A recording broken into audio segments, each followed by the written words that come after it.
Hi everybody, it's Rachel and I am back with another Tumbling Cosmos video. So I have officially gotten all of my sets of 2 rows sewn together. So the next step is going to be sewing the sets of 2 together to form, I believe what we're going to do is 2. So I'm going to form 4 here, and then I already have 4 at the top part. So this is the very bottom row, 2 rows, and then the next 2 rows. And then I'm going to add another 2 rows to the top of this, so that'll get 6 rows, and then I'll add to the 2 rows to the bottom of the other 4. So basically I'll end up with 2 sets of 6, and then put those together. So you kind of do it in stages, and I think this is probably the easiest way. No matter how you put the rows together, this is probably the easiest way to do it. Even if you do the whole tumbling block and put them together, I think you're still better off forming 2 rows and then stitching the rows together in the end, so that things aren't too bulky for you, especially if you like to travel with your sewing, because it'll be hard to have, there's 12 rows total. So if you're just adding 1 row to the bottom of each, at some point you're going to end up with 11 rows all sewn together and then trying to add 1 little block at the bottom, and I think that'll be too bulky.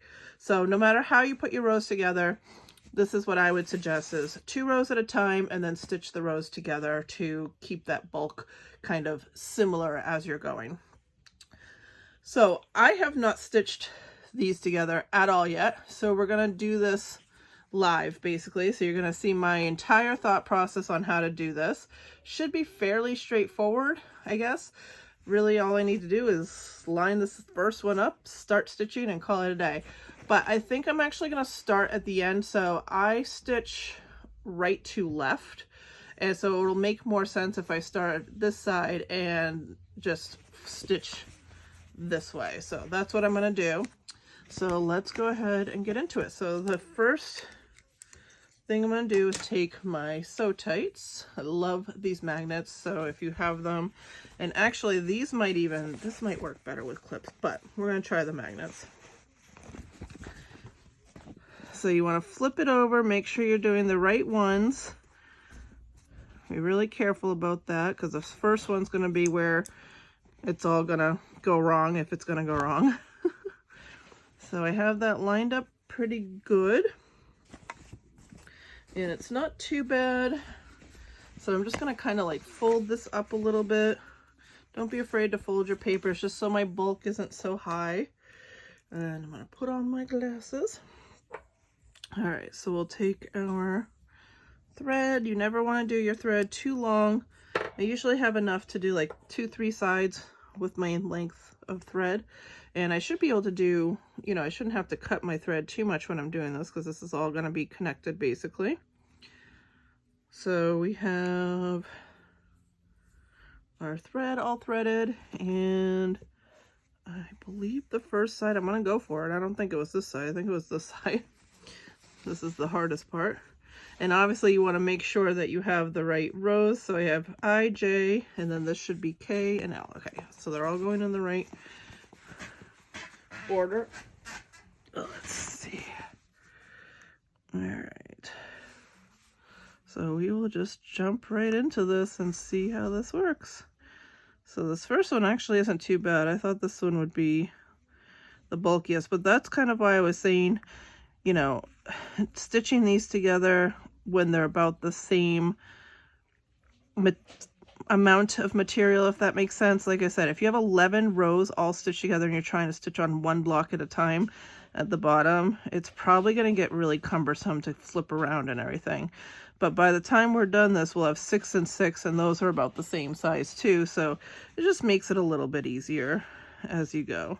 So this is going to be a pretty standard stitch all the way across. So I guess I'll do this in fast motion and then show you how I clip it to the next one, and so on and so forth, and we'll kind of see the process from there.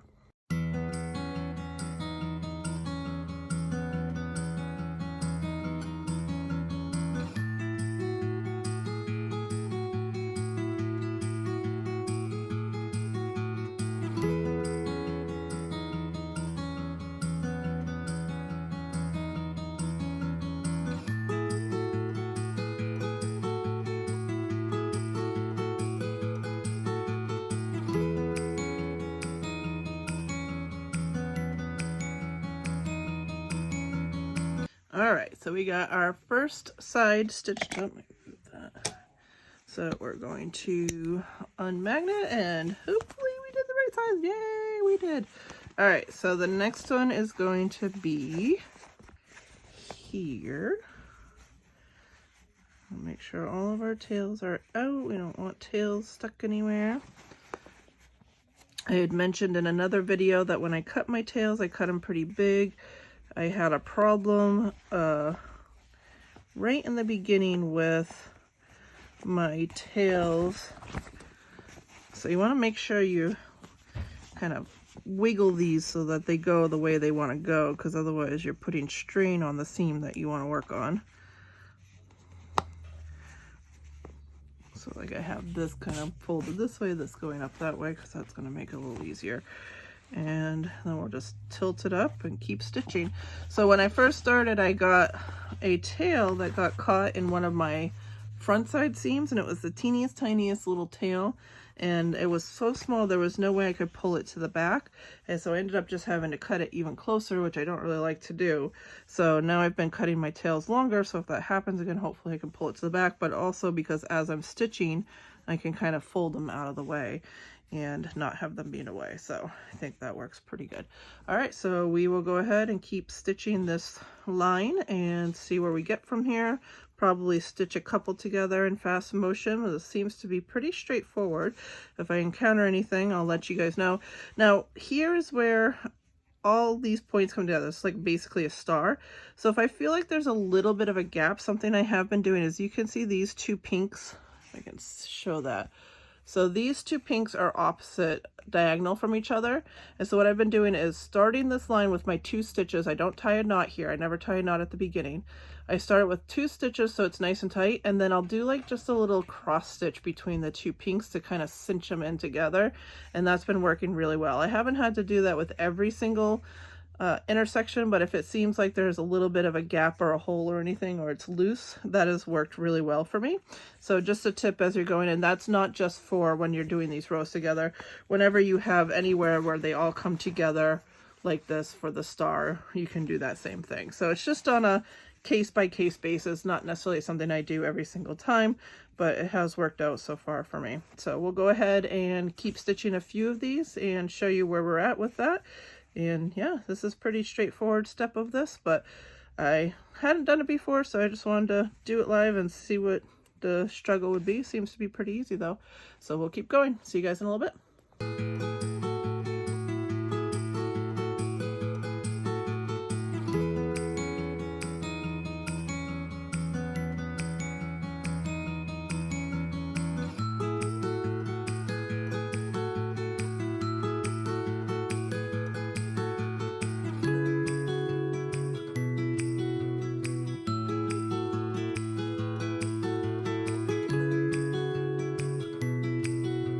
I just wanted to pop in and give a quick little tip. I don't know if you noticed when I was doing this, but don't be afraid to crush this down. There is a lot of bulk when you're doing this, and you don't want that bulk pulling on your piece that you're working on to make them so they don't line up.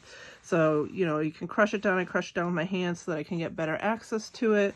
These papers are going to be just as reusable, even if you crush them a little. I fold them, I crush them, I beat them up, and I still reuse them. But even if for some reason you couldn't reuse a couple, it's still worth it, because obviously this is the quilt that you're working on, so it's more important that this quilt get done right and well to make sure that everything is nice and straight. So, you know, you don't want this pulling this down so that these aren't even. So just do whatever's comfortable, crush it down, whatever you feel like. So I just wanted to pop in and give you that little tip while I'm sewing.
Okay, so it looks like I was able to get about 3.5 sides with my length of thread. So we'll cut that off there and then keep going. But I'm gonna, since this is secured anyways, I'm going to open this up and show you guys what it looks like, because I'll probably stitch the rest of this off of camera. I just wanted to do a little bit. I like to do a little bit on camera just so you can see how the process works.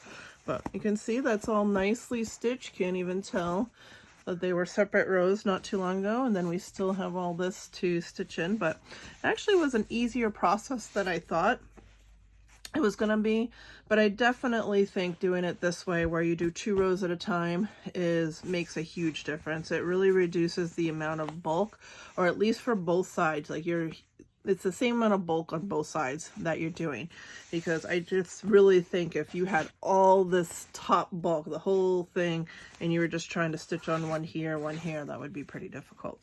So hopefully you enjoyed this video. Hopefully this helps you with attaching the rows. My next video will be cutting and basting for the top center section, so be on the lookout for that. Make sure you check out my previous videos as well. Lots of tips and tricks on putting this quilt together that definitely carry over from section to section. And as always, if you want to see, be alerted by YouTube when I come out with new videos, please subscribe to this channel. And I think there's some notification options that you can do to get an occasional alert, or if you want to get all the alerts, you can tell it that as well. So just make sure you choose the one that you like. And hopefully this video was helpful to you. And until the next video, we'll see you guys later.